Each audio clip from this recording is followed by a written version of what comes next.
दोस्तों मैं अभिनव नेगी आप सबका इस स्पेशल संडे का फंडा में स्वागत करता हूं। दोस्तों जब हम सब छोटे थे, जब मैं भी छोटा था और जब हम सुरंग से जाते थे ट्रेन से या बाय रोड, तो अक्सर मैं वहां पर सीटी बजाया करता था या जोर से चिल्लाया करता था क्योंकि साउंड इको करती थी और उसमें बहुत मजा आता था सुनने में।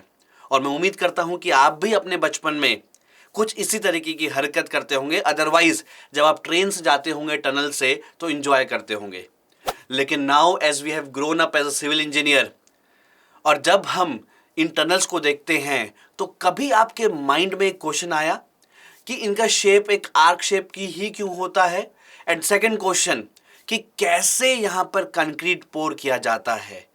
तो दोस्तों आइए मेरे साथ, मैं आपको ले जाता हूं डायरेक्ट देहरादून मसूरी हाईवे पर और वहां से आपको लाइव इन टनल्स का वीडियो दिखाऊंगा और फिर वापस यहीं पर आकर आपको इसके पीछे की साइंस, इसके पीछे की सिविल इंजीनियरिंग भी दिखाऊंगा। So stay tuned till the very end of this excited super duper video.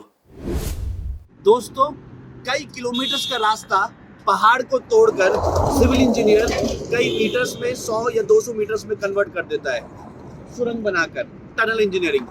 ये सुरंग का शेप यार, इसका जो क्रॉस सेक्शन है वो स्क्वायर या आपके पास रेक्टेंगुलर क्यों नहीं होता है? कभी सोचा है कि इसका शेप आपके पास किस तरीके का ही कर्व क्यों बनता है?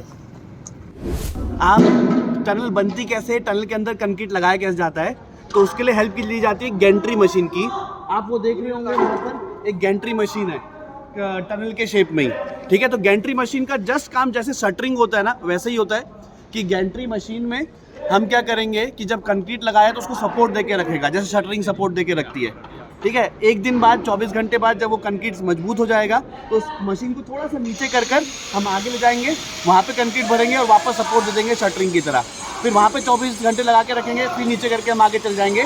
और कंक्रीट लगाने से पहले पूरा एक मेम्ब्रेन लगाई जाती है आगे, जिस ताकि पानी आपके पास नीचे सीपेज ना करे।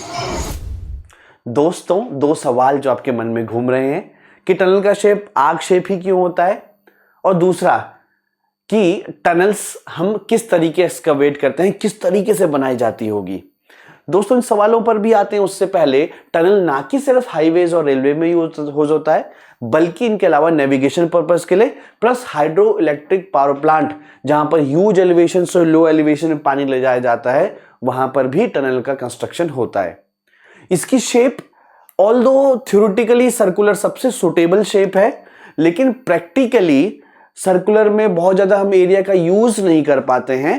तो हम तरह तरह की, चाहे ओवल शेप हो या सेमी सर्कुलर हो या आपके पास सर्कुलर कर्व तो हो लेकिन साइड पे आपके पास ऑलमोस्ट स्ट्रेट एजेस हो, या पॉलीसेंट्रिक आपके पास हो। पॉलीसेंट्रिक मतलब आपके पास कुछ इस तरीके की कर्व हो कि इतने वाले पार्ट का सेंटर यहां है। पॉलीसेंट्रिक अनेक सेंटर्स, इस वाले कर्व का आपके पास सेंटर यहां है, इस वाले का सेंटर यहां है। इस तरीके से हम कर्व्स बनाते हैं। अगर मैं बात करूं आपसे सबसे पहले कि इसका एक्सकवेशन किस तरीके से होता होगा, दोस्तों आपके पास दो मेजर तरीके हैं।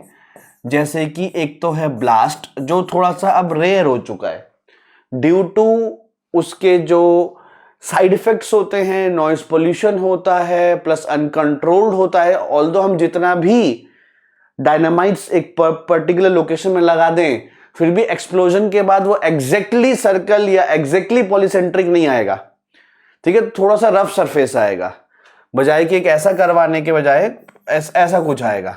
तो ब्लास्ट थोड़ा सा रेयर हो चुका है, नई नई टेक्नोलॉजीज आ रही हैं। तो इस समय पर जो मोस्ट कॉमनली यूज्ड है, मैं ये नहीं कह रहा हूं कि सबसे ज्यादा लेटेस्ट टेक्नोलॉजी है, लेकिन हाँ मोस्ट कॉमनली यूज्ड है, that is TBM, tunnel boring machine. Tunnel boring machine जो आपके पास की गई थी एनटीपीसी में भी यूज, जो अभी आपके पास जोशीमठ वाला वीडियो मैंने बनाया था, हो सकता है आपने देख लिया होगा, नहीं तो इस वीडियो के बाद देख लीजिएगा। तो जोशीमठ में जो एनटीपीसी का प्रोजेक्ट चल रहा था, वहां पर भी टनल बोरिंग मशीन का ही यूज किया जाना था। टोटल 12 किलोमीटर्स की वहां पे आपके पास बनना था टनल, जहां पे 8 kilometre through tunnel boring machine, जो प्रोसेस में ही था। अभी 6 किलोमीटर बनना था यहां पर, और 4 किलोमीटर बनना था ब्लास्ट से, जिसका भी नंबर आया ही नहीं था।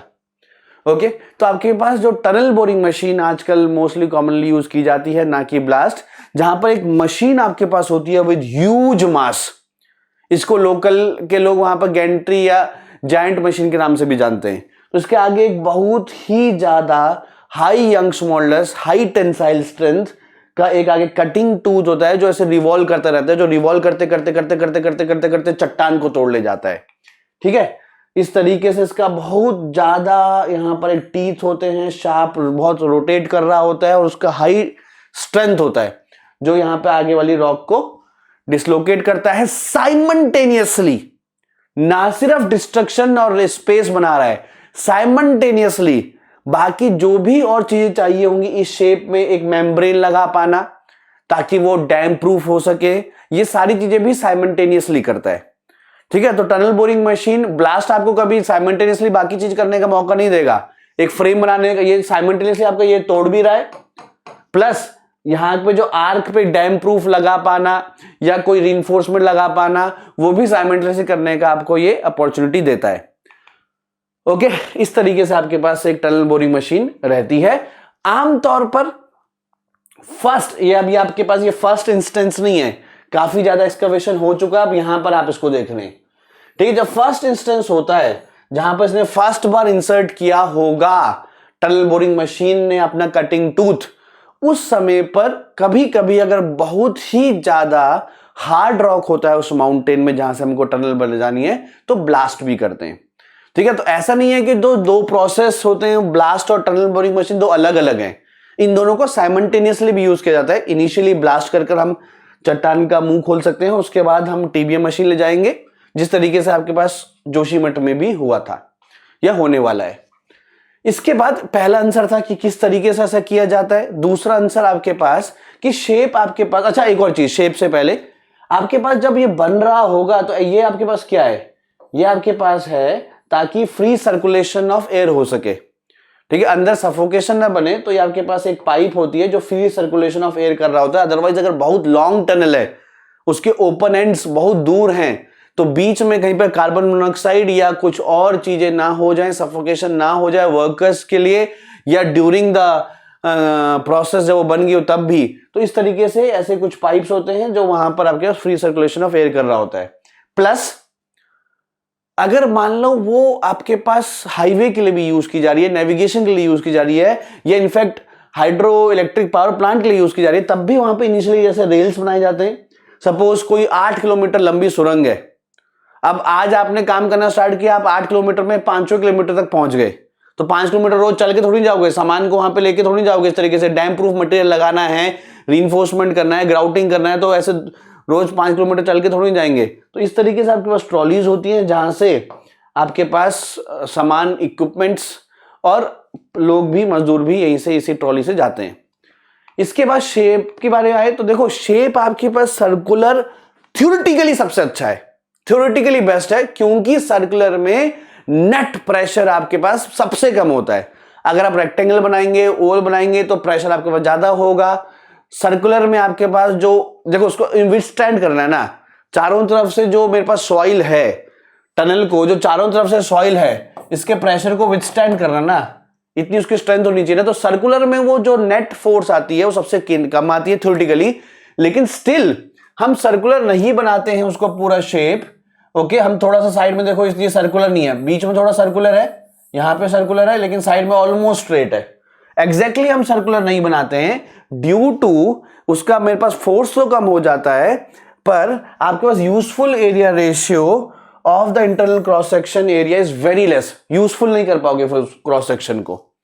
ठीक है, आपने सर्कुलर बना तो दिया, लेकिन आप यूज ऐसे ही, आपकी गाड़ी तो, ट्रेन तो ऐसी होगी ना, या आपकी व्हीकल तो ऐसी होगी ना, आपकी व्हीकल तो इस तरीके से तो नहीं होगी कि ये आपकी टनल है तो यहाँ पे इसके पास आपके पास एरिया कम है, यहाँ पे ज्यादा है, तो आपकी व्हीकल ऐसे तो नहीं हो रही होगी अंदर से, है ना। तो आपके पास एरिया रेशियो वहां पे कम आता है, इसीलिए हम एग्जैक्ट सर्कल बनाने से अच्छा हम थोड़ा सा यहाँ पे स्ट्रेट एज भी दे देते हैं या पॉलीसेंट्रिक बनाते हैं, ताकि हम मैक्सिमम एरिया उसका यूज कर पाए। दूसरा चीज, शेप आपके पास सर्कुलर क्यों होता है, रेक्टेंगुलर क्यों नहीं होता। आपको एक मैंने वीडियो बनाई थी बहुत पहले, शॉर्ट्स बनाया था इनफैक्ट, जी कि आपके पास जो एरोप्लेन के विंडोज होते हैं या जो ऑयल टैंकर्स होते हैं वो सिलेंड्रिकल क्यों नहीं होते? IOCL का टैंकर आपने देखा होगा, रेक्टेंगुलर क्रॉस सेक्शन क्यों नहीं होता है? एरोप्लेन की विंडोज का रेक्टेंगुलर क्रॉस सेक्शन क्यों नहीं होता है? Answer is due to stress concentration. जब भी डिसकंटिन्यूटी होती है, अगर आप टनल इस तरीके से बनाएंगे तो जहां पर भी डिसकंटिन्यूटी है, अब्रप्ट चेंज है, वहां पे हाई स्ट्रेस होगा, जिसको हम कहते हैं स्ट्रेस कंसंट्रेशन। और स्ट्रेस कंसंट्रेशन हुआ तो वहां पे फेलियर हो सकता है। और अगर कर्व कोई चीज है या आर्क कोई चीज है जहां पे स्मूथ वेरिएशन हो रहा है, स्मूथ ट्रांजिशन हो रहा है, वहां पे स्ट्रेस कंसंट्रेशन कम बनेगा। एक एग्जांपल मैं फिर से आपको दे दूं कि मेरे पास ये प्लेट है, इसमें आपने होल कर दिया यहां पे बीच में, आपने यहां से P फोर्स लगाया तो स्ट्रेस आपके पास होगा फोर्स बाय एरिया। ये एवरेज स्ट्रेस है, लेकिन एक्चुअल स्ट्रेस आप देखेंगे ना तो जहां पे डिसकंटिन्यूटी वहां पे स्ट्रेस कंसंट्रेशन होगा, जहां पे डिसकंटिन्यूटी थी वहां पे स्ट्रेस कंसंट्रेशन होगा।